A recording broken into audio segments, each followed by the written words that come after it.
Hello বন্ধুরা, তোমাদের কাছে আবারও চলে এসেছি একটা নতুন ব্লগ নিয়ে। তো এখন বাজে দুপুর 3:30। তো আমরা একটু বেরিয়েছি, কোথায় যাচ্ছি সেটা সবটাই তোমাদের সাথে শেয়ার করে নেব। তো তার আগে বলি, তোমরা সবাই কেমন আছো? আশা করি ভালো আছো, আমিও ভালো আছি। তো এই যে দেখো, আমরা বুঝতেই পারছো এটা একটা মল। তো আমরা এই মলে এসেছি। তো এই মলটার নাম হচ্ছে বিশাল। তো আমারও কিছু বাড়ির প্রয়োজনীয় জিনিসপত্র কেনাকাটি করব বলেই এসেছি। তো চলো, দেখতে থাকো, সঙ্গে থাকো। আর রোজকার মতো আজও বলবো যে তোমাদের যদি আমার ভিডিওগুলো ভালো লেগে থাকে তাহলে অতি অবশ্যই একটা লাইক করবে, কমেন্ট করবে, আর শেয়ার করলে আরও ভালো হয়। আর যারা নতুন বন্ধু আছো তারা পাশে থেকে আমাকে একটু সাবস্ক্রাইব করে দিও, তাহলে অতি অবশ্যই তোমাদের ভালোবাসায় আরও অনেক দূর আমি এগিয়ে যেতে পারবো। তো যদিও আমি সেইভাবে ভিডিও দিতে পারি না, ছোট ছোট করে ভিডিও দিই, কারণ সব কিছুই সময়ের ব্যাপার। সব কিছুকে সময় বের করে তবেই করতে হয়। তবে ভিডিও করতে আমিও খুব ভালোবাসি। আর আমার রোজকার সব কিছু তোমাদের সাথে শেয়ার করতে মন হয়, কিন্তু সব সময় হয়ে ওঠে না। তো চলো বন্ধুরা, দেখতে থাকো, সঙ্গে থাকো। আর কি কি কেনাকাটি করছি সবটাই তোমাদের সাথে শেয়ার করে নেব।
তো এই দেখো কী কী নিলাম সেটা তো দেখলেই।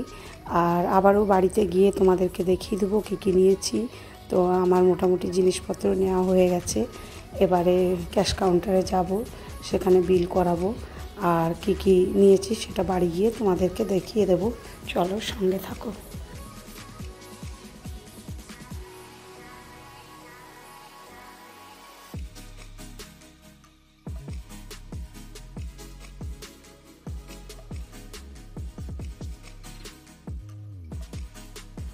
তো দেখো বন্ধুরা, অনেক কিছু কেনাকাটি করেছি, ব্যাগ পুরো ভরে নিয়ে এসেছি। তো এই দেখো, দুটো টুল নিয়েছি। এটা 239 টাকায় দুটো, বেশ ভালো পেয়েছি। আর টুলগুলোও বেশ ভালো। আরও কী কী নিয়েছি চলো তোমাদেরকে দেখিয়ে দিচ্ছি। দেখো আমার জিনিসপত্রগুলো কেমন হয়েছে, আর অতি অবশ্যই কমেন্ট করবে কেমন হয়েছে। তো এই দেখো দুটো পাপোশ নিয়েছি, এগুলো নিয়েছে 39 টাকা করে। এগুলো দেখতে খুব সুন্দর। আর এই দুটো নিয়েছি, এগুলো নিয়েছে 99 টাকা করে। আরও কী নিয়েছি দেখিয়ে দিচ্ছি। তো কিছু বিস্কুট নিয়ে এসেছি, এই বিস্কুটগুলো খেতেও বেশ ভালো। আর এই যে ছেলেদের জন্য একটু চটি নিয়ে এসেছি, কারণ চটিটা যদিও দেখানোর কিছু নেই, তবু তোমরা আমার বন্ধু, তোমাদেরকে অতি অবশ্যই শেয়ার করব কী নিয়েছি। তো কেমন হয়েছে অতি অবশ্যই বলবে। আর এই যে একটা আইসক্রিমের বক্স নিয়েছি, খুব সুন্দর। ক্লিপ নিয়েছি। আর কি নিয়েছি চলো দেখিয়ে দিই। তো ক্লিপগুলো সস্তায় পেয়েছি, 20 টাকা করে, খুব সুন্দর। আর এগুলো তো খুব দরকারি লাগে। আইসক্রিম মাঝে মাঝে বাড়িতে বানাই, আইসক্রিমের ডিজাইনটাও ভালো লাগলো। আর এই দেখো একটা আলু ছোলা নিয়েছি। আর এই যে কিছু পর্দা নিয়েছি। তো চলো এখনকার মতো টাটা, আবার পরে